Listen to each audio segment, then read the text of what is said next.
पहिली दुसरीतला तो मुलगा असेल, त्याचं नाव नारायण. नाव काय आहे? नारायण. आता या नारायणाला लहानपणापासून प्रभू श्री रामचंद्रांचं प्रचंड वेड होतं आणि प्रभू श्री रामचंद्रांचा सगळ्यात मोठा भक्त कोणता? हनुमान. तुमच्या या नगराचं नाव काय आहे? हनुमान. तर या नारायणाला असं वाटायचं की मी म्हणजे हनुमान. तो काय करायचा? तो रोज रामायणातला एक प्रसंग वाचायचा आणि त्याचे जे मित्र होते त्यांच्या बरोबर जाऊन तो प्रसंग खेळायचा. आता एक दिवस या नारायणाने काय केलं? लंका दहनाचा प्रसंग वाचला. आता या प्रसंगात त्याने वाचलं होतं की हनुमान तिकडे लंकेत गेला, मग त्याच्या शेपटीला आग लावली आणि आग लावल्याबरोबर हनुमान प्रत्येक घरावर उडी मारून ते घर जाळू लागला. हा प्रसंग वाचून तो त्याच्या मित्रांबरोबर खेळायला आला. आता हा स्वतःला हनुमान समजत होता आणि त्याचे जे मित्र होते ती त्याची वानर सेना.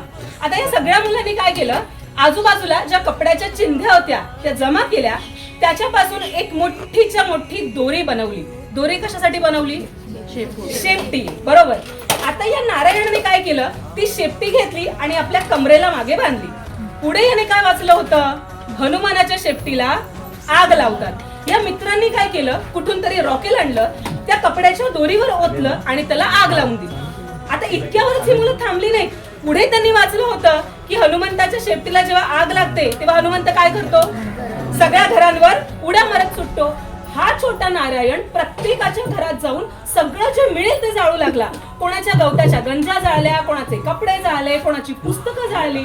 आता हे सगळे त्या गावातली लोक होती ती खूप कंटाळली, खूप त्रासून गेली आणि सगळे मिळून ह्याच्या आईकडे गेली. यांच्या आईचं नाव होतं राणूबाई. काय होतं? आता या सगळ्यांनी तक्रार केली. कोणाकडे तक्रार केली? आईकडे तक्रार केली. आता आईने त्या गावकऱ्यांची माफी मागितली आणि त्या गावकऱ्यांना आपापल्या घरी पाठवून दिलं. आणि हा सगळा प्रसंग झाल्यानंतर त्या छोट्या नारायणाला जवळ घेतलं, प्रेमाने जवळ घेतलं आणि त्याला सांगितलं. त्याला काय सांगितलं असेल त्याच्या आईने? की तुला जर घरच जाळायची असतील तर आपल्या लोकांची घरं जाळायची नाही.